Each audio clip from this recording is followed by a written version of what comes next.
start now.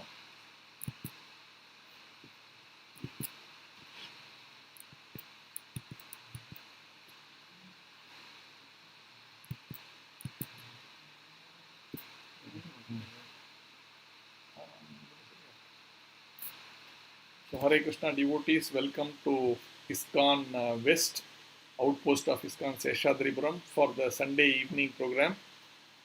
We will continue with Srimad Bhagavad Gita class right now. We have just now completed nice wonderful Kirtan. So we will now have this class on Srimad Bhagavad Gita. We are now discussing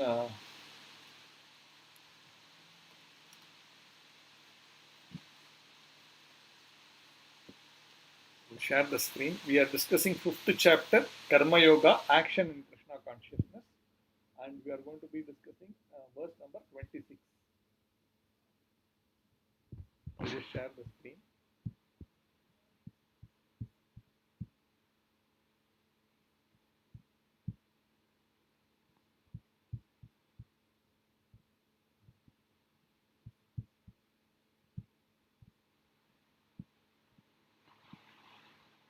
I'll stand the verse now.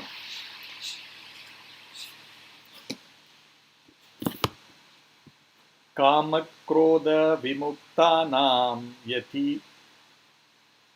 yatinam yata chetasam abhito brahma nirvanam vartate viditatmanam.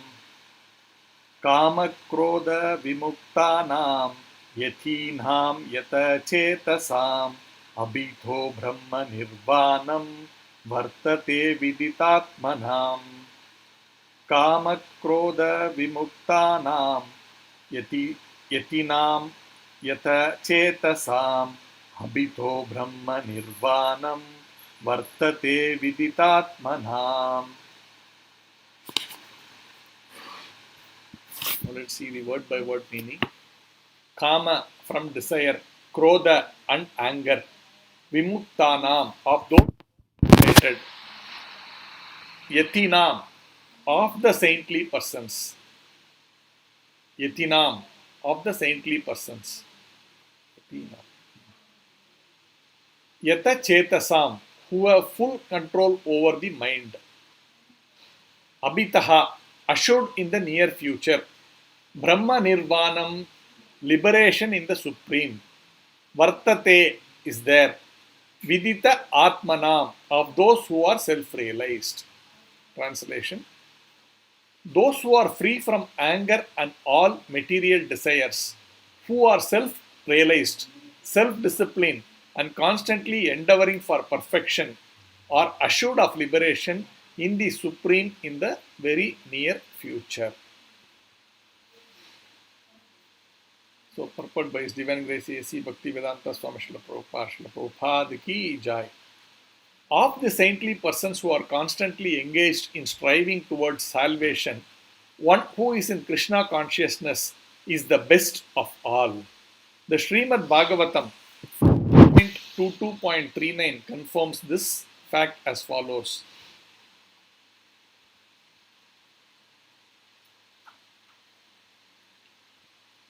Yat pada pankacha palasa vilasa bhaktya karmasayam gratitam utgratayanti santaha tadvan na rikta matayo yatayo api ruddha shroto ganas tam aranam bhaja vasudevam. Just try to worship in devotional service Vasudeva, the Supreme Personality of Godhead. Even great sages are not able to control the forces of the senses as effectively as those who are engaged in transcendental bliss by serving the lotus feet of the Lord, uprooting the deep-grown desire of fruitive activities. In the conditioned soul, the desire to enjoy the fruitive results of work is so deep-rooted that it is very difficult even for the great sages to control such desires. Despite great endeavors, a devotee of the Lord, constantly engaged in devotional service in Krishna consciousness, perfect in self-realization, very quickly attains liberation in the Supreme. Owing to his complete knowledge and self-realization, he always remains in trance. To cite an analogous example of this, Darshana Dhyayana Samparshayr Darshana Dhyayana Samparshayr Matsya Kurma Vihan Gamaha Swani Apatyani Pushnati Tatatham Api Padmaja. By vision, by meditation, and by touch only do the fish, the tortoise, and the birds maintain their offsprings. Similarly, do I also, O Padmaja. The fish brings up its offspring simply by looking at them. The tortoise brings up its offspring simply by meditation. The eggs of the tortoise are laid on land, and the tortoise meditates on the eggs while in the water. Similarly, the devotee in Krishna consciousness, although far away from the Lord's abode, can elevate himself to that abode simply by thinking of him constantly, by engagement in Krishna consciousness. He does not feel the pangs of material miseries. This state of life is called Brahma Nirvana, or the absence of material miseries due to being constantly immersed in the Supreme.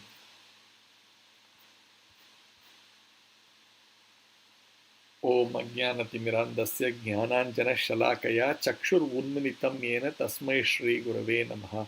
Shri Chaitanya Manobishtam Stapitam Yena Bhutale Swayam Rupa Kada Mahyam Dadanti Swapadantikam Vandeham Shri Gurun Shri Yuta Padakamalam Shri Gurun Vaishnavamscha Shri Rupam Sagrajatam Sahagana Raghunathan Vitam Tamsa Jivam Sadvaitam Savadutam Parijana Sahitam Krishna Chaitanya Devam Shri Radha Krishna Padan Sahagana Lalita Shri Vishakan Vitamscha He Krishna Karuna Sindhu Dina Bandhu Jagatpate Gopesha Gopika Kanta Radha Kanta Namostute Tapta Kanchana Gaurangi Radhe Vranda Vaneshwari Rishabhanu Sute Devi Pranamami Hari Priye Vancha Kalpa Tarubhyascha Kripa Sindhu Bhayevacha Patitanam Pavanebhyo Vaishnavebhyo Namo Namaha Nama Om Vishnu Padaya Krishna Presthaya Bhutale Srimate Bhakti Vedanta Swami Niti Namine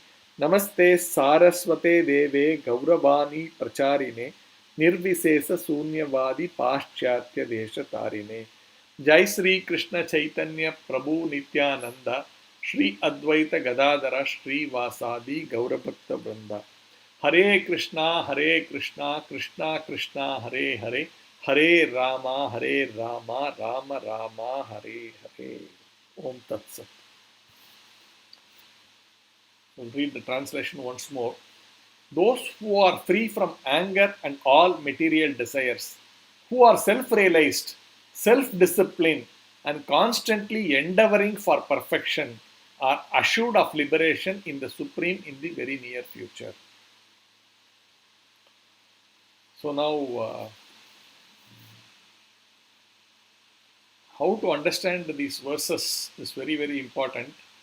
Particularly, we have to hear from the devotee of the Lord. So this is the most important thing. For a verse like this, if you read it in isolation, there's ample scope for any Mayavadi to just talk about so many things for 2 hours or 3 hours, but without bringing in the Lord at all.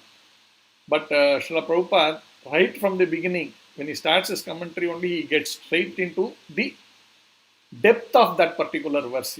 That's the most powerful thing about Prabhupada, but it's also the most simplest thing about Srila Prabhupada, that he is able to directly give Krishna to us. You look at it, you can't read things in isolation, right? How do you read things in isolation? You can keep on going, give so much gyan on this thing. Those who are free from anger and all material desires, okay? Then who are self-realized, self-disciplined, and constantly endeavoring for perfection are assured of liberation in the Supreme in the very near future. So here there is no mention of Krishna, there is no mention of any devotional service, nothing. But then it's not that here Krishna means that, because you have to completely understand the sequence of what Krishna is saying, or the verse next, or the verse next. Then you will be able to understand the whole concept of what Krishna is trying to explain. But if you are simply trying to quote some one verse from some Bhagavad Gita somewhere and then say, no, here there is no devotional service, but then, why you have to worship Krishna, it is about self-control, it is about controlling your, gunas, it is controlling about, self-realization, which is basically understanding who you are, that you are spirit soul only, you should have self-discipline, you should endeavor for perfection, you should really work hard to make your perfection. So many stories you can give on that. And such a person will be liberated. That will be their conclusion. But they don't understand what is liberation in the first place, right? What is liberation? Just, you be relieved of all these things that you are already having and you are nothing, right? That's the concept that you can ultimately talk if you are keeping Krishna away from the commentary of what Krishna is trying to say here. So now Prabhupada is actually quoting this beautiful verse from Srimad Bhagavatam. See, it's not irrelevant, right? He's saying of the saintly persons who are constantly engaged in striving towards salvation. Now, there are many, yes, right? If you once we read this particular verse, we will understand that. So striving for salvation means, I also am striving to drive, let's say. Then I can simply take the car and do whatever I want to do, right? I can always say, no, I'm striving, I'm trying to get it, I'm trying to get it. But if you are not in the correct process of how to drive, if you are not knowing that, then how many ever hours you are sitting there, you will never be able to do anything, right? That's basic concept. You have to learn it through the proper way, then it is easy to, of course, there also you have to strive. But then you will get it, you will be able to achieve the result of driving the car very nicely. This is very simple concept. But if you keep on going the wrong method of learning and you're saying, I have been trying very hard for 50 days, but and that is also will give me the ability, means that's, something which is wrong. So the idea here is, what is the best way of, what is the real salvation, that is being discussed here. See, if you really see this thing, Bhagavad Gita is, from the Vaishnavas, their understanding is very clear that, Bhagavad Gita, Krishna is giving the elementary knowledge. That means he is highlighting so many aspects of spiritual life, and then it is expounded further in Srimad Bhagavatam, and then even further in so much personal details in the Srimad Chaitanya Charitamrita.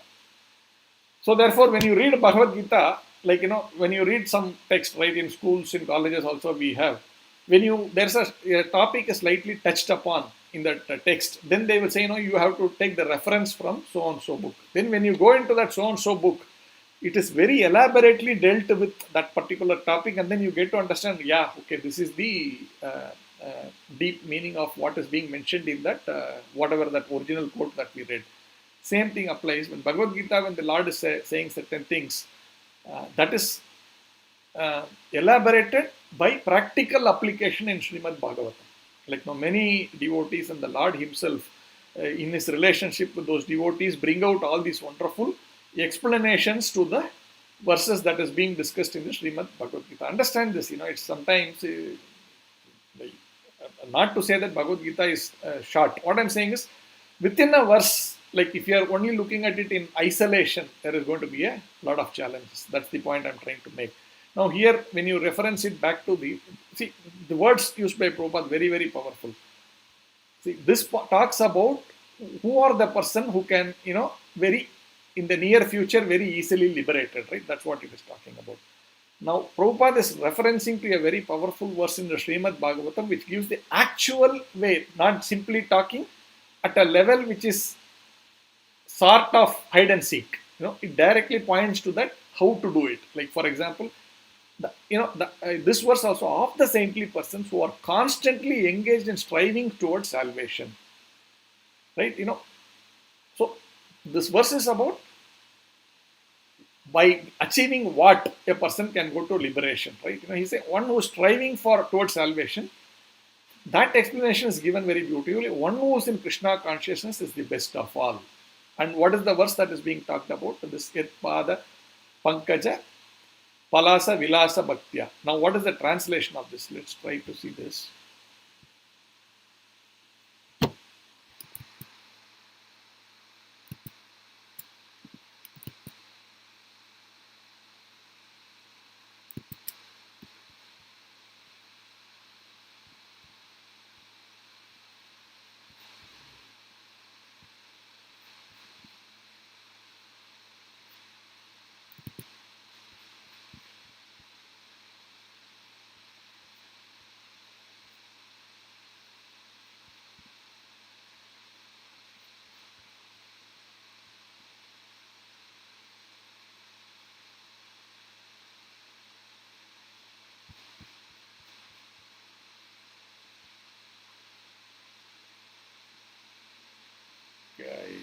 had that open somewhere, but anyway, I will read it from the Bhagavatam itself.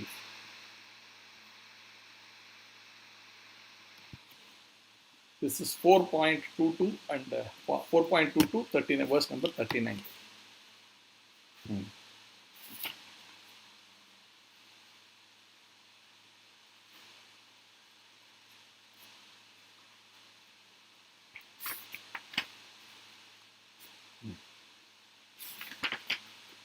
So here, the translation is like this.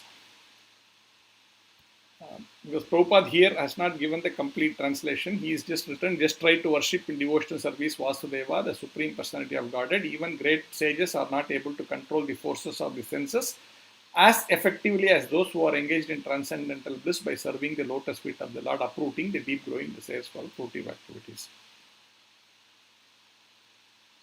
So I will read the translation from same meaning. I will read it from the Bhagavatam, 4th canto, 22nd chapter, 39th verse. The devotees who are always engaged in the service of the toes of the lotus feet of the Lord can very easily overcome hard-knotted desire for fruitive activities. Because this is very difficult, the non-devotees, the jnanis, the yogis, although trying to stop the wave of sense gratification, cannot do so.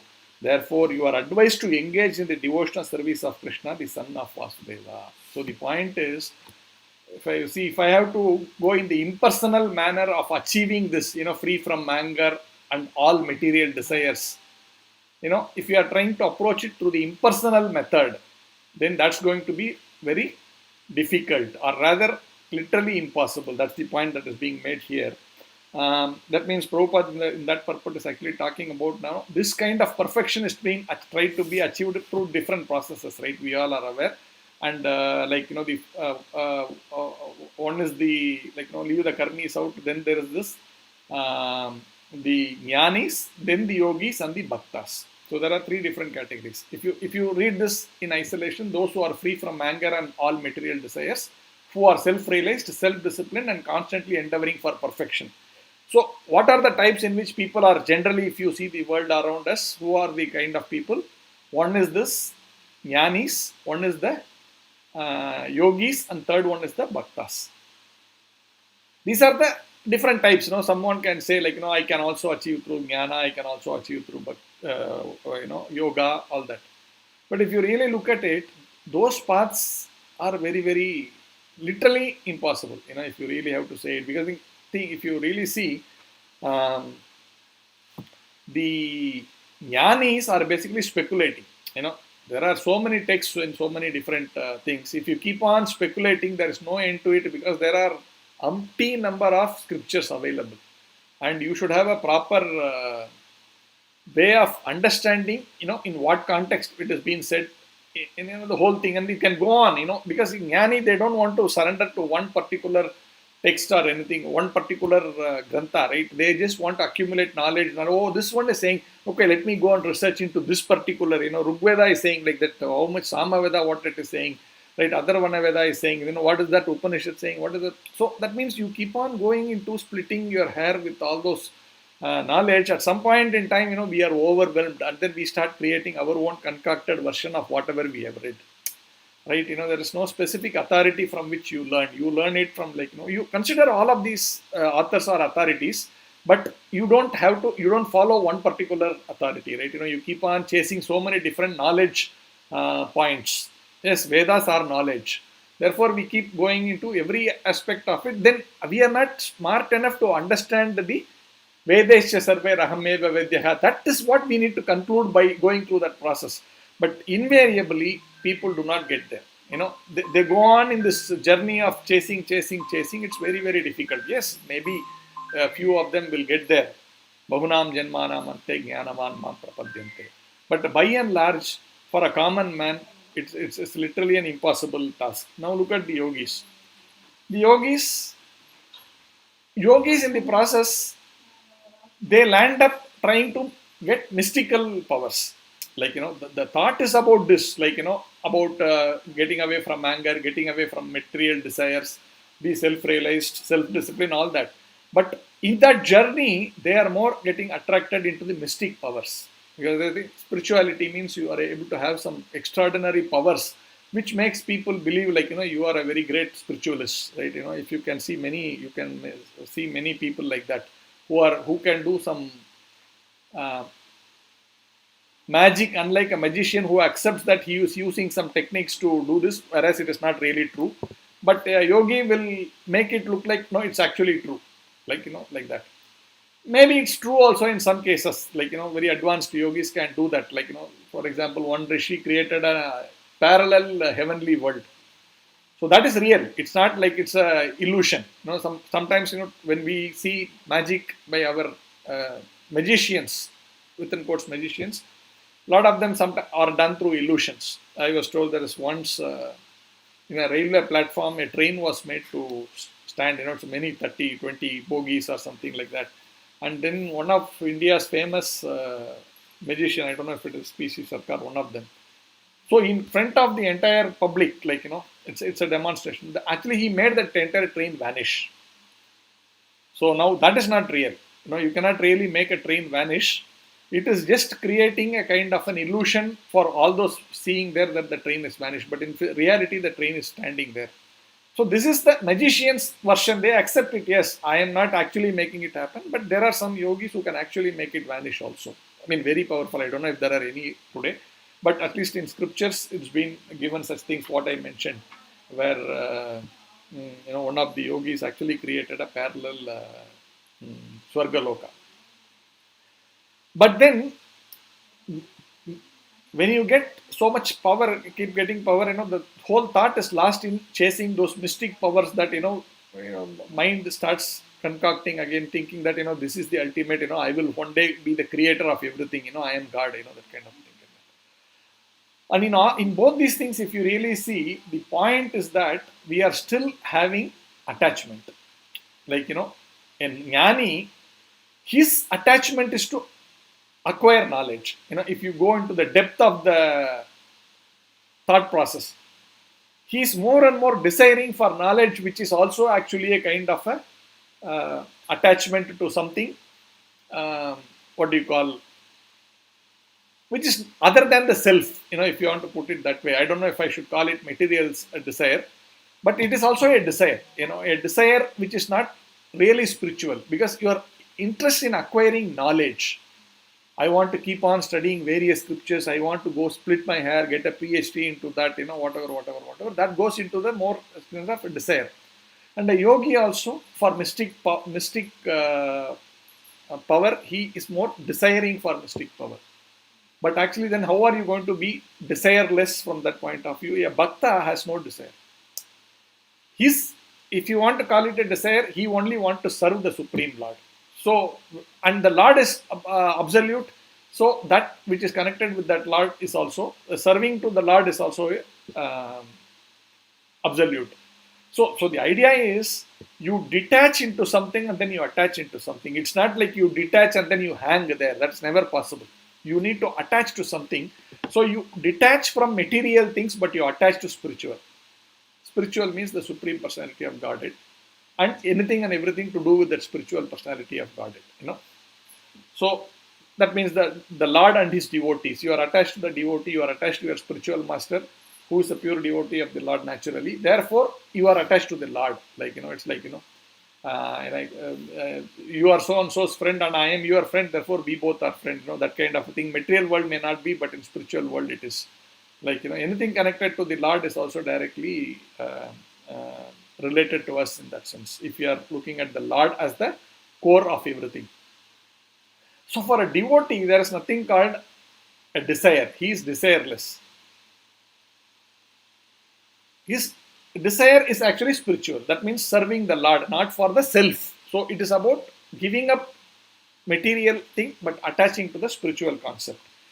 And how is it practically possible? We have seen this in the Bhagavad Gita in second chapter also, that the mind, if you see second chapter, I think 2.59, if you start looking at these verses, Sri Krishna says, 2.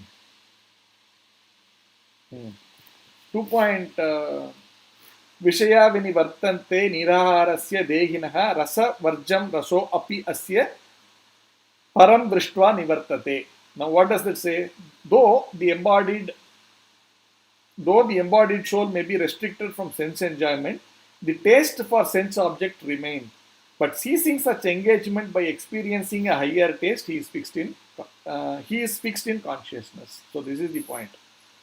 That means you may try through jnana, you may try through yoga, but the constant wave of desires are sitting there. You may try to control them, right? You may control them. You may become very disciplined that I will not engage. But that propensity is sitting inside us because we are inside the body. Now, how to dovetail it in a manner, how to deviate it in a manner that it does not disturb you. That's the point, right? You need to be self-controlled. You need to be not attached. But I'm sitting in a body, Baba. Please understand that. How can I be? Then it will try to artificially control all your senses. But then that desire is just burning inside. It's waiting for an opportunity to just fire. That's why we say, right, how good you are when you are alone. People sometimes say, right, everybody has a good behavior, but sometimes when we are alone, our original face comes out, right, because nobody is there to see me, right, like that. So the body, we are trying to control the urges of whatever, but then the desire is sitting deep inside this body. Then Krishna is giving, when Arjuna is saying, no, this is very difficult, how can we do it? That's where Krishna is saying, yes, I agree it is difficult, but then you can do it by developing higher taste. That's what is Krishna saying. But ceasing such engagement by experiencing a higher taste, he is fixed in consciousness. So, and then what is that higher taste also he is telling? Like, okay, then I can say, okay, I will develop some other bad habits, let me develop some good habits and then try to be focused on that good habits and therefore, I will get liberation. No. That is material. It will help you. Okay, from bad habit, you can get away from a bad habit by focusing on a good habit. Sometimes people also say this is Bhagavad Gita also, but it is not. That is for a material, how to improve your material life. I'm very bad. How can I improve? Yes, you develop some higher. The concept is correct, but for self-realization, liberation, that is not going to help. What is going to help is we will see down the line. And the next two verses also we will read. Krishna is saying, the senses are so strong and impetus, O Arjuna, that they forcibly carry away the mind, even of a man of discrimination who is endeavoring to control them. So this definition will fit to those people who are striving hard to give away from material, self-realization, all that, who are not keeping Krishna in the frame, trying to achieve it by themselves.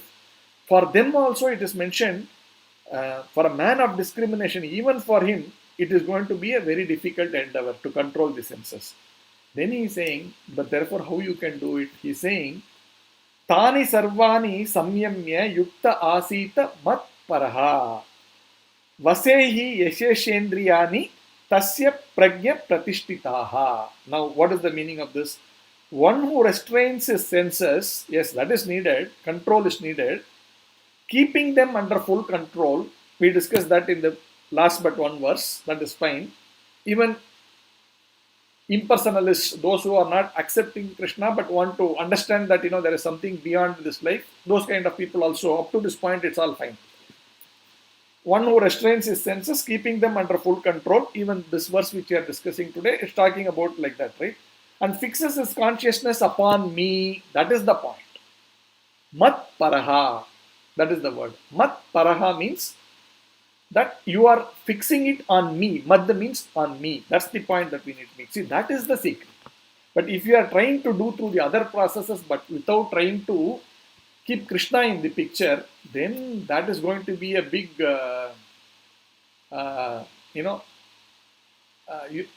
big chase, which necessarily need not end up in finding the purpose of that chase. That's very important. So this is, so one who restrains his senses, keeping them under full control and fixes his consciousness upon me is known as a man of steady intelligence. So that is what is needed. That, if you now look at our verse particularly, those who are free from anger and all material desires, who are self-realized, self-disciplined and constantly endeavoring for perfection, are assured of liberation in the Supreme in the very near future. But that how is it very near future is possible is you can do all of these things provided you actually deviate your mind and your senses to serve the Supreme Personality of Godhead. That means you are developing higher taste, not the lower taste. The senses, mind, and intelligence acting on that platform is a lower taste, but serving the Supreme Personality of Godhead is becoming higher taste. That and here he is also saying, do that in mat parha. That means as a service to me. When you are doing it that way, then you quickly become steady and then you are able to progress fast. And that is actually the purport for this verse. And Prabhupada is directly coming to that point rather than giving in a roundabout manner, which is what most commentators do. I'm not particularly talking about any commentators. I'm trying to make a difference between how you understand from a devotee rather than from someone who is trying to reach it through various different other processes, which is very very difficult and maybe they can, but by and large most people cannot get there. Now in that verse, Prabhupada also talks about one more verse. This is Bhagavatam 1.2.7. That one is Vasudeve Bhagavati Bhakti Yogaha Prayojitaha Janayat Janayati Asu Vairagyam Jnanam Cha Yat Ahaitukam. This is Bhagavatam 1.2.7. Let me pick up that verse also.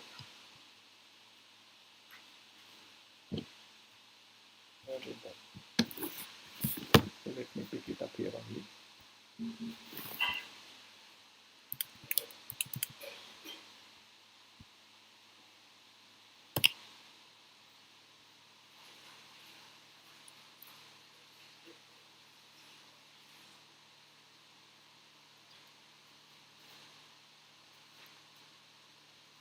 One point 2.7 Srimad Bhagavatam, first verse, first canto, second chapter, and verse number 7.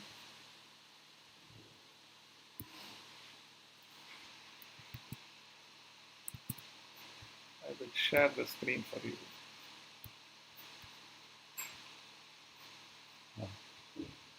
Vasudeve Bhagavati Bhakti Yogaha Prayojitaha Janayati Asu Vairagyam Jnanam Cha Yat Ahaitukam. By rendering devotional service unto the personality of Godhead Sri Krishna, one immediately acquires causeless knowledge and detachment from the world. You see, very clear. There is no ambiguity here. By rendering devotional service onto the personality of Godhead Sri Krishna, one immediately acquires causeless knowledge and detachment from the world.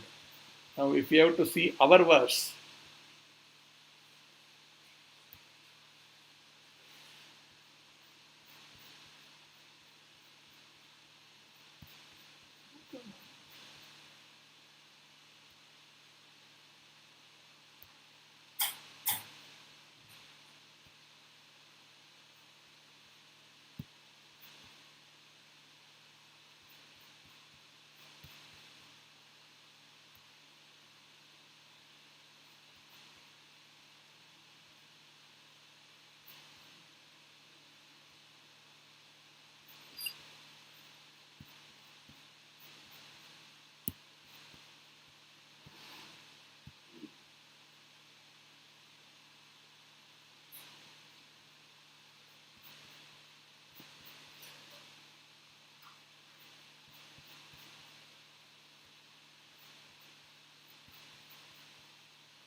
So, okay, I think I'm losing the, I'm not able to pick it up. Okay, so our verse, again I'll come back to the our verse where it says, um, those who are free from anger and all material desires, who are self-realized, self-disciplined and constantly endeavoring for perfection, are assured of liberation. So here, one should be free from material desires, and in this verse we saw, to be free from material desires, one has to be in devotional service. That's what we saw in that first canto, second chapter, 27th verse. So if you have to understand Bhagavad Gita, you need to understand it with reference to, also in relation to what Krishna is saying before, after, in what context he is saying, and more detailed explanation is available in Srimad Bhagavatam and Chaitanya Charitamrita. Now in this verse, what we saw earlier also, right, in that verse number 422-39, this word is very important.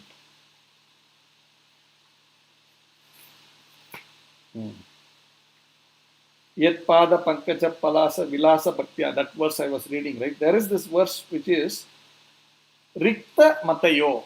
That is very important. Rikta Matayo means, the word exact translation I am reading from there. Rikta Matayaha, person devoid of devotional service. So this is important. That means if you are trying to achieve all of these things, that means free from anger, free from material desires, self-realized, all these things, but keeping Krishna out, are trying to achieve all of these things. That means they are devoid of devotional life, but trying to achieve. For such persons, it's what it is. What is, although devotion is very difficult, for them that word is, although trying to stop the ways of sense gratification, cannot do so. Because if you are not in the devotional mood, then it is not possible. Then where do they go? Are their efforts not are wasted? No, it is not wasted. They are also going to Brahma Jyoti. That's the point. They are going to the Brahma Jyoti because they are chasing something, right? They are saying, I want to go into a space where I will lose myself. Like, I lose my identity. I am situated in a peace where, I stop this birth, death, old age, disease. That is the endeavor. So they go into this Brahma Jyoti, which is basically the effulgence of the Supreme Personality of Godhead. But in that Brahma Jyoti also we are stuck. How long you will be sitting in the Brahma Jyoti, then beyond a point there is no activity there. But you being a soul need something more, and therefore you may tend to fall back into this material world. That is also very given in many, many places. The idea is to go beyond the Brahma Jyoti, beyond the effulgence which is covering the face of the Lord. So there are many devotees who have actually sung very, have made many prayers. They are saying, "Oh my Lord, your beautiful face is covered by your effulgence, this Brahma Jyoti. Please remove this covering so that I can see you." But then they are not interested in seeing the person, but they are more interested there only, or either they don't know or they don't want to know. I don't know what it is. They are happy sitting in that Brahma Jyoti, but devotees actually want to go beyond that Brahma Jyoti of the effulgence of the Supreme Lord, and then want to have a personal relationship with that Supreme Personality of Godhead. So with that, I think we have covered whatever we wanted to cover. Is there anything else which I missed out? Let me quickly check.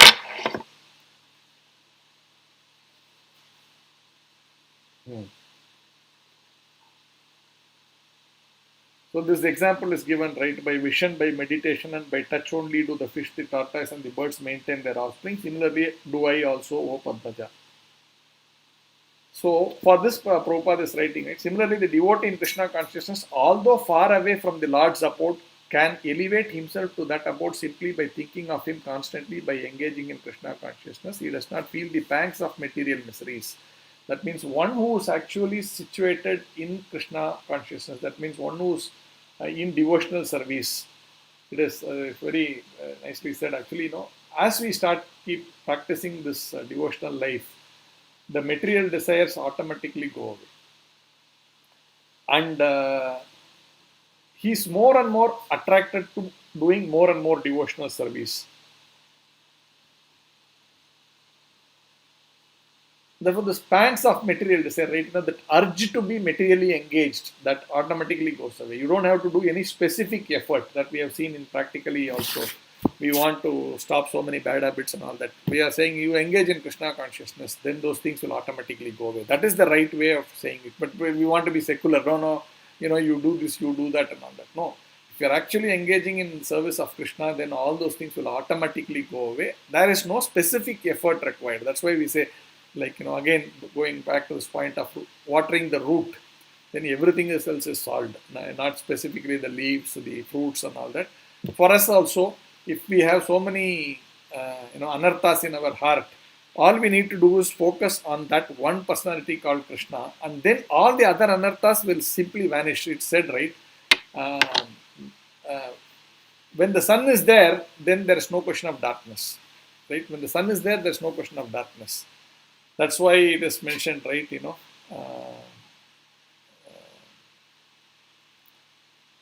Tamasoma Jyotirgamaya. Means wherever the point is, where Krishna is, there is no darkness. That means where Krishna is, there is no negativities. Therefore, what are you? No ignorance. Where Krishna is there, Krishna is knowledge, there is no ignorance. So where Krishna is full positive, there is nothing negative about him. Where you are in connection with Krishna, then there is no negativity in your life. This is something which we can practically analyze. The situation may look like it is all very negative, whatever, but then we may not be in that state at all because we are in Krishna consciousness. These are all things which are very practical and we can practically apply it. Sometimes we, in our life is different, philosophy is different. That's how we think. Most of us have this, and of course, different levels of. Sometimes we are okay for smaller things we are able to apply, but for bigger situations we are not able to apply. For smaller things we say yes, yeah. But that shows also you have come to able to get over that smaller issues by applying this. You will also be able to get over the larger issues by applying the same principle. Just that we need to develop the strength. The last week we discussed about Shraddha, Bhajana Kriya, Sadhu Sangha. That will happen. That process will continue. But it is applicable even to a small issue. It is applicable even to a big issue. If we are taking up this devotional life, then we can actually. The situation may be there. It's just that we are there in this material world. This place is Ashashvatam Dukkalayam, it will be there. Problems will be there. But I, as a person sitting or facing that problem, I may not necessarily be over enamored by the situation there because I am not materially contaminated. The situation is there for one who is looking at it in a material sense, but for one who is situated in the absolute platform, for him it is not at all a problem.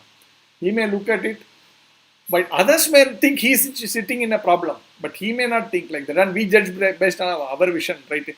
No, he's in so much trouble. He's having, like when Guru Maharaj is going through some problem. Sometimes we tend to think, oh, why? But he may not personally be thinking this is a problem for me.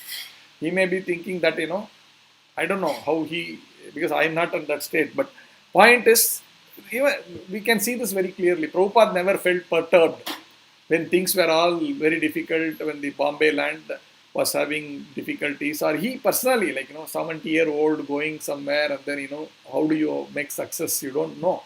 You are trying hard, but then you don't even know. So how much of anxiety will be there? How many devotees he had developed? Things are going, he is already in his 80s. There's so many things can go wrong. But then Prabhupada had enough time to calmly handle everything and anything. He was never hurried into anything, right? He was never hurried. He had enough time to sit and talk to a person. He had enough time to write so many letters to so many people who wanted to talk to him.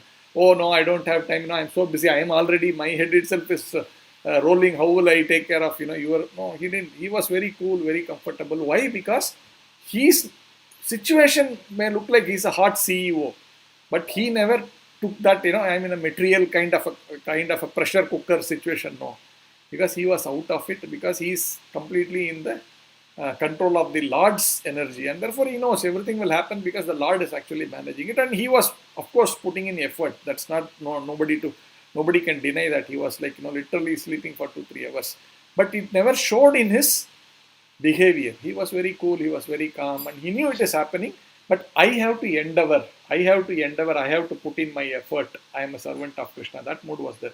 Like this, we can also practically approach things, take things head on, but at the same time, take it as a mercy of the Lord and then go forward without any um, absorbing too much into the material vibrations of that particular situation.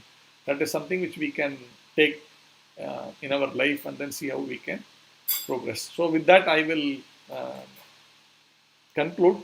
If there are any specific comments or any questions, we can discuss. Hare Krishna. Hare Krishna. Prabhuji, Hare Krishna. Yes, Prabhu. Hare Krishna. Can I? Yes, Prabhu. Hitesh Madhav, Prabhu, please. Yes, Prabhuji, one doubt, it may not be related to sloka, or maybe like these impersonalists, when they merge, they get liberation and they merge into Brahmajyoti. After that, where they go? Do they go further in Vaikuntha also? I mean, do they become devotee after that, or they just remain there? I don't know. I never read anywhere about this, so I thought I will ask you this question. See, the thing is, I also briefly talked about it. I've read Prabhupada also talked about this. I've read based on which I'm saying this. See, you will remain there for a very, very, very, very long time, because that is your icha, right? You wanted to be there and you have reached that platform. You will be there for a very long time. The time that we see in our calculation may be very small compared to the time that you can be there. But then, being a jiva, it's also mentioned, right? A jiva can never be quiet for even a moment. It needs to be active, right? That's the whole thing. You make a child sit in one place and just put your finger in your mouth and sit there. If you say, how will the child sit? Because it's not practically possible. So what will happen is, these jivas who are going there into the Brahmajyoti, they will be in that bliss for some time. But then sometime, not in our terms, it is in the longer context of what do you call in the, in how it is measured in elsewhere, right? Even beyond the Satya Loka. Like, the time there is very, so he may be floating around very happily for, I don't know, n number of years or whatever. But then, at some point in time, that desire will again pop up that, oh, what is this? It is all sitting here all alone. Because you are jiva, you are always wanting to be active. So you will look for some kind of an activity and therefore you will fall down. So that is the point. Prabhupada also talks about things. You can keep going higher, higher. How about all the satellites that you send up? So after whichever height it reaches, it has to come down, right? Unless it lands somewhere. So the point is, we need to go beyond this Brahmajyoti and land in the Goloka Vrindana. Then there's no coming back. But otherwise, you may have to come back. So thanks, Prabhu. That will take, so not to belittle their achievement. Don't take me wrong, get me wrong. But I'm saying, after so much of effort, why do you want to come back? You are giving a small scope for yourself to come down because you are not accepting the Supreme Lord, but looking at it as something which is abstract, which is not a personal form. And there is a lot of risk in that one. That's what I'm trying to tell you. Okay. Hare Krishna. Hare Krishna. Hare.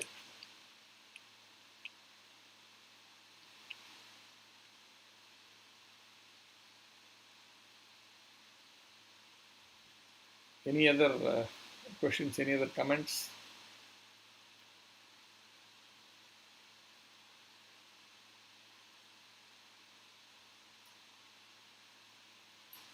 Or any counter views?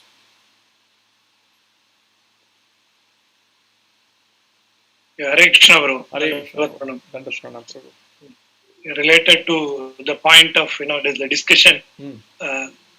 Prabhupada mentioned when there is an elevator, why you choose, staircase, or why you want to go with, so much of long way of, traveling or a different way of traveling. So when Bhakti Yoga is there, when Bhagavan realization is there, through Bhakti Yoga, why to try all these, shortcuts or, not shortcut, it is very long process. It's possible, but it is very, very long process. Thanks, Prabhu. Hare Krishna. Yeah, see, this is a very. See, if you see, many people are only lost in this run, right? They go into this chakra that, uh, no, why devotion to Krishna? No need.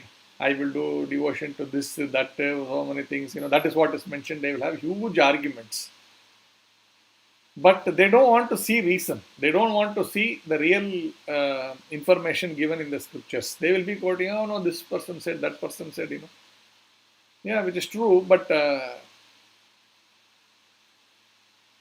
see, the idea is why you want to take something someone mentioned like that, and then you want to keep on riding that particular thought is because you personally do not want to surrender to one person. That's the problem. Right? We will find out so many reasons why we should not. See, this is what is going on, right? Today, if you see, people are not able to come to this point of directly taking up Krishna consciousness because it's not uncomfortable. Why I should, everybody is doing something else. Why I should suddenly come and declare that I will only look at one person as God. No, I will look at everything because everybody is looking at it like that. So it's better for me also to be one in the crowd rather than stand out, be an odd man out. This kind of a thing. Of course, I'm not saying there are just one devotee or two devotee. Like, the whole world, Prabhupada has created a movement. Now the whole world is, becoming devotees. That's there. But still, we are not majority, I don't know, like the rest of the world. So it's always that little bit of a doubt is there. Why not do something else? Let me be neutral. Let me be secular. But it's not, I don't know why we'll have to think, very narrowly like that. It is our culture, it is our science, it is our thing. We should be proud of our thing, right? Why should we feel very apologetic towards following our dharma? So maybe for the Western countries, they may not know Krishna, but they know God, right? They are also following God. So many countries actually declare, right, in the name of God. And they are very clear. They are not saying we are atheists. They are saying in the name of God. Right, and they declare themselves, we are following the Lord by this name very clearly. So why we have to be apologetic, particularly in India, we are like this. So that's very sad. But you need to drive these things out before you can even start preaching Krishna consciousness. No, it's very difficult. Hare Krishna. Thank you, Prabhu, Yes, for bringing this point. yeah, thanks, Prabhu. Even Constitution created based on Bible for many Western countries. Yes. Constitution, based on this Muslim countries based on Quran like that. But here we don't want to say anything. Bhagavad Gita, you should not say. If you say, then you are someone who's very communal or whatever. Right? No, sir. We are not, secular country. Yeah. That being a secular so-called in modern is a stupidity, Prabhuji. The way they are saying we should be secular in India is a stupidity. India is meant for spiritual. Yes. This thing. Yes. So it's not communal. It is not the sectarian. It is about Sanatana Dharma. And that's the whole problem, right? Some people try to hijack it in a way that they want to make it also. That is also there. We are talking about spirituality. They are talking about religion. That's the difference. We are not talking religion. We are talking about Sanatana Dharma, the eternal Dharma for every living entity. But I'm saying Bhagavad Gita is actually Sanatana. It's not belonging to, say, Hindus or Muslims or Christians or anybody. It belongs to the entire universe. So that way we are not able to see. That's the whole problem.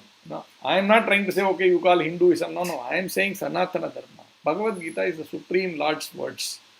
What is the problem? This is my point.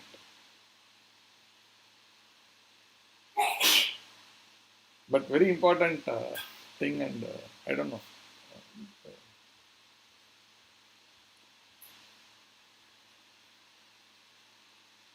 Hare Krishna, Prabhu. Hare Krishna, Prabhu. Prabhu, regarding this anartha nivrutti, so how to assess our anarthas? How to assess our anartha? If you have not come to the platform of devotional service, then you are full of anartha. That is the point. And as you are able to come, when not simply saying I am a Krishna conscious person, right? See, anartha is ultimate point of anartha is that I am material body and sometimes thinking I am God. All of this is anartha, highest point. But in between there are so many levels of anarthas. So um, how much of anartha I have is how much progress you are making in Krishna consciousness. To that extent, you are lesser anartha you are having. That's how you see it. Okay, bro. Is it very high level, no, Prabhu? I don't know Means if I I want to addressed understand, you. like, yeah. So what I'm trying to say is, see, how do I know how much anartha I have is your question, right? My answer is, the more you are progressing in Krishna consciousness, you can understand that your anarthas is reducing. Okay. That is how it is. Again, it's Like, a is very there high any? level. Yeah. Correct, Prabhu. Correct, Prabhu. Yes, no, that's see. No, so what is anartha? See, anartha can be like, I am envious, all this is also anartha, right? There are so many, you can give tons and tons of explanation of what is anartha, that I am thinking badly of a person is anartha, or I am having enviousness is anartha, I am having, jealousy is anartha. Like this, there are many which are there.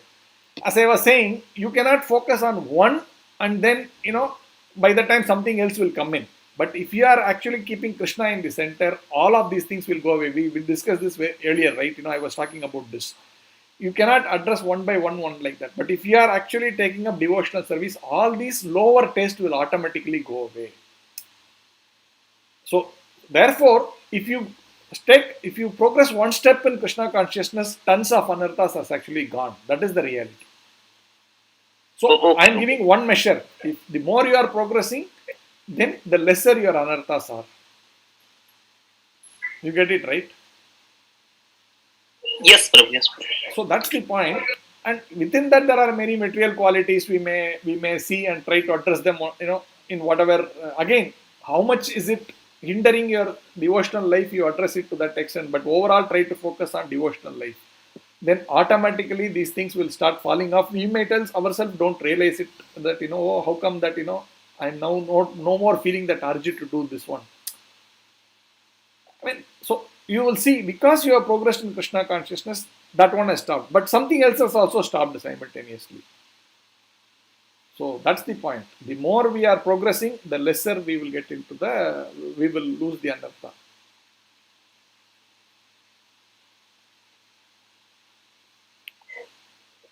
Correct, Prabhu. Practical resolution for it. Yes, yes, Prabhu. Yes.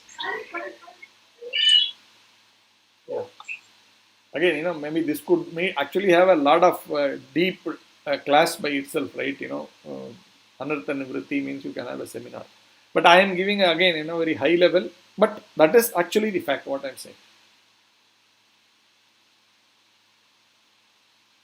How to break it up into many smaller components is something which we can discuss. But ultimately, the higher you are advanced, the lesser your anarthas you are having. Thanks, Prabhu, for this question. Hare Krishna. Hare Krishna, Prabhu. Hare Dandavat Krishna. Pranam. Dandavat Pranam, Prabhu. This is again a wonderful verse what you discussed today. Very powerful, great detail, especially like the purport itself, like how by simply surrendering to Krishna we free ourselves of the anarthas with time. Just by directly surrendering to Krishna, not Yes. following the intermediary or other ways like impersonalism or this mysticism, like you mentioned about the rishi who created a swarga, parallel swarga through his power, and but rather we should directly surrender to Krishna. Yes. But then you said right, like uh, how it becomes difficult. I mean, how it is difficult for teachers, like people are not able to accept this simple thing because they think it's probably too simple, surrendering to this particular person, and they go through a complicated channel of impersonalism, where, like you said, they will be there, like they'll be there for millions and millions of years, and then because of their active nature, they will again be induced to, fall or appear again, take birth again. So that again um, is a very, like, I mean, right now Kali Yuga, I mean, this is the golden um, period. I mean, if somebody comes back after millions of years, then it will be even difficult condition, like you mentioned earlier in previous lectures. Yes. The conditions will be so deteriorated. I mean, lifespan will be short, and religion would have reduced to such a very low level that practicing anything, like you earlier mentioned, right? Even somebody who takes the name of the god, that will be also considered so big thing.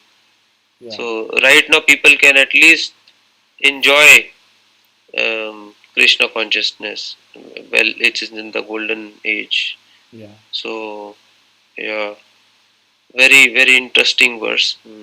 So I have got one or two more things which I thought I somehow missed it. So this is in the 12th chapter, 7th verse. It is there. I will read the translation. Give me another. It's what 8:24. Another 5-10 minutes time. Maybe we can discuss this. Very nice actually. This is. So this is the 12.7. 12.6 and 7 it is basically. The verse goes like this. But those who worship me, giving up all their activities unto me and being devoted to me without deviation, engaged in devotional service and always meditating upon me, having fixed their minds upon me, O son of Pritha, for them I am the swift deliverer from the ocean of birth and death.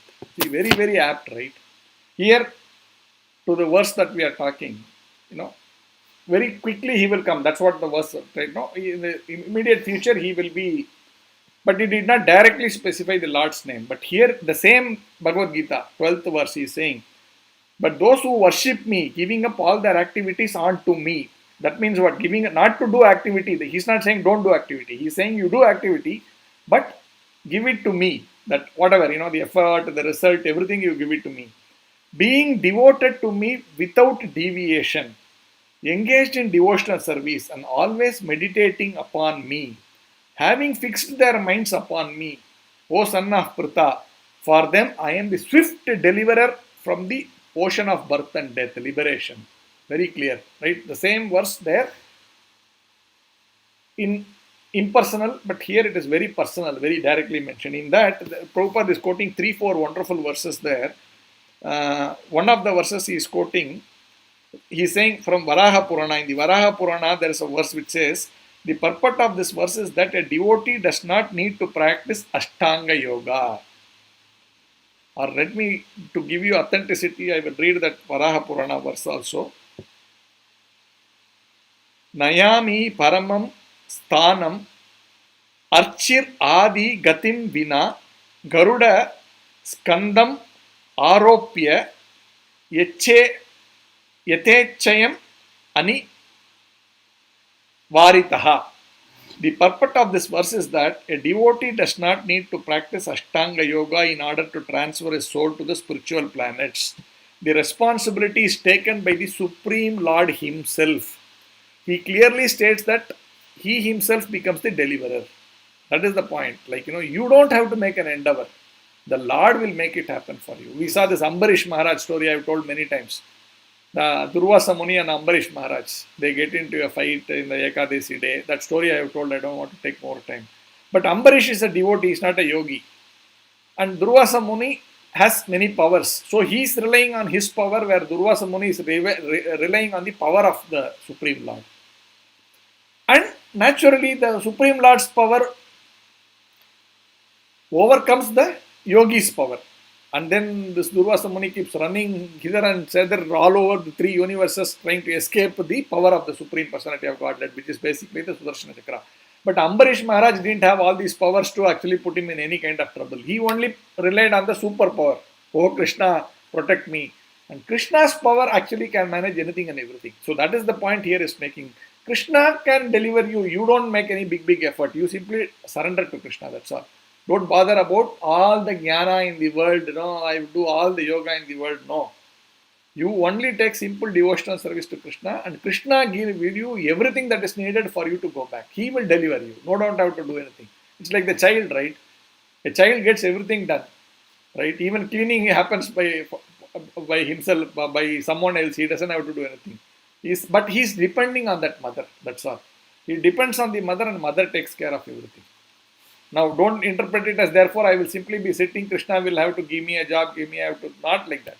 The dependence of, I will go and endeavor to do the job, but I will depend on Krishna. Whatever happens in that job, it is not my problem, it is Krishna's problem, but I will endeavor like that. That is important. It becomes the deliverer. A child is completely cared by his parent. Prabhupada is writing the same thing. The child is cared by his parent, and thus his position is secure. Or rather, I am saying what Prabhupada has written, that maybe many times he has said that, right, in different places. Maybe I said that, but in this verse he has written that specifically. A child is completely cared for by his parents, and that thus in his position is secure. Similarly, a devotee does not need to endeavor to transfer himself by yoga practice to another planet. Rather, the Supreme Lord, by his great mercy, comes at once, riding on his bird called carrier Garuda, and at once delivers the devotee from material existence. This is the purport of this Varaha Purana verse. Another verse is there. This is from Narayaniya. यवै साधना संपत्तिः पुरुषार्थ चतुष्टये तया विना तद् आपनोति नरो नारायणश्रयः. The purport of this verse is that one should not engage in the different processes of fruitive activities or cultivate knowledge by the mental speculation process. That means Jnana Yoga. One who is devoted to the Supreme Personality can attain all the benefits derived from other yogic processes, speculation, rituals, sacrifices, charities, etc. That is the specific benediction of devotional service. Simply by chanting the holy name of Krishna, Hare Krishna, Krishna Krishna, Hare Hare, Hare Rama, Rama Rama, Hare Hare, a devotee of the Lord can approach the supreme destination easily and happily. But this destination cannot be approached by any other process of religion. Very clear. See, what more we want? Why don't the impersonalists see these direct verses but go on running around the bush?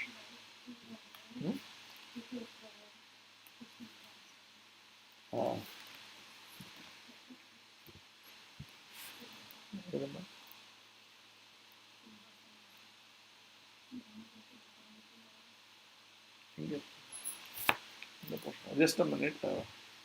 One more.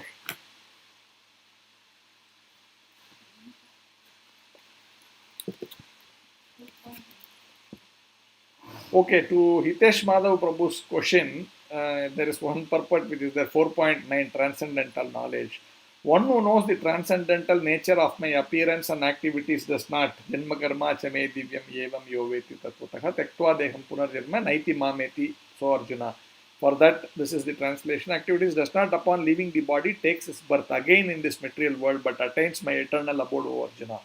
Now in that purport, Prabhupada is writing, the Lord's descent from his transcendental abode is already explained in the 6th verse. One who can understand the truth of the appearance of the personality of Godhead is already liberated from material bondage, and therefore he returns to the kingdom of God immediately after quitting this present material body. Such liberation of the living entity from material bondage is not at all easy. The impersonalists and the yogis attain liberation only after much trouble and many births. Even then, the liberation they achieve, merging into the impersonal Brahman of the Lord, Brahma Jyoti of the Lord, is only partial, and there is the risk of returning to this material world, what we were discussing, right? After many long number of years in our calculation, the person still has to come down. But the devotee, simply by understanding the transcendental nature of the body and activities of the Lord, attains the abode of the Lord after ending this body and does not run the risk of returning to this material world, which is what we discussed. So basically authenticating what I was saying, that these people in Brahma Jyoti, after maybe 1,000,000 years, I don't know, I'm saying, He still has to come back to this material world. But a devotee, yadgatva na nivartante, taddama paramam jana, taddama paramam mama. That means one who has gone to the supreme planet of the Supreme Personality of Godhead, yadgatva na nivartante. Having gone there, he does not come back. What is that place? Taddama paramam mama. That place is my spiritual planet. So there you don't have to come back. But Brahma Jyoti, you will have to come back. What time? That is a speculation, I don't know. But you will come back. Hare Krishna. Hare Krishna Prabhu. Dandavat Pranam Prabhu. Dandavat Pranam Mataji. Very nice class, Prabhu. Thank you, Mataji. All glory The to point you Prabhupada. said about the point you said about Prabhupada was wonderful, Prabhu. That is really very true. And if we are doing two works simultaneously, we will say, I am very busy, not able to see you at all. But he was doing how much, and Yes. he was having time for everything. Yes. Yes, Mataji. Good realization. That is what it is. They are not bound by time, place, circumstances. That is because they are completely fixed in Krishna. So Krishna, for him, there is no time. There is no. He is beyond space, beyond time, everything. And the devotees can achieve such things, amazing things. Hare Krishna. Nice realization, Mataji. Thank you. Hare Krishna. Sorry, Prabhuji, I think I missed that part. What was it, Prabhu? No, I was mentioning about Srila Prabhupada was not enamored by any situation. We may look at it as material, oh, this problem, that problem, here, there, being whatever Prabhupada at the age of 70, creating a worldwide movement, 108 temples, 10,000 devotees, disciples, what are so many problems in so many things, but he never had this kind of an anxiety of running such a huge worldwide organization. He had time for everything. He was, calm. He could give time for everybody, whoever spoke to him, whoever asked. He was not trying to cut it short and, I'm trying to say he was he was not enamored by any material situation. So this was in that context of, a devotee is not perturbed by that means he is not situated, he is acting, but he is not at all in the material platform. Oh, okay. Oh, thanks, Prabhuji. Yeah. Hare Krishna. Hare Krishna.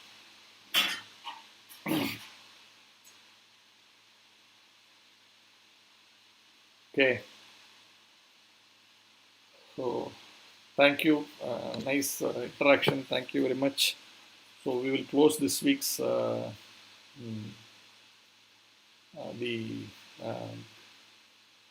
what do you call the Sunday evening ISKCON West outposts of Seshadripuram Temple, the Sunday evening class.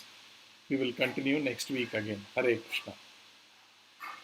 Hare Krishna, Prabhu. Hare Krishna. Thanks. Thank you very much. Hare Krishna. Hare Krishna. Hare Krishna. Hare Krishna, Prabhu. Thanks, Prabhu. Hare Krishna. Hare Krishna.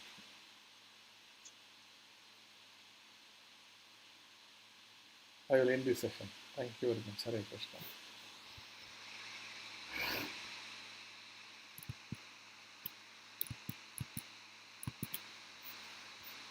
Thank you, devotees on YouTube. Thanks for joining. We'll meet again next week. Hare Krishna.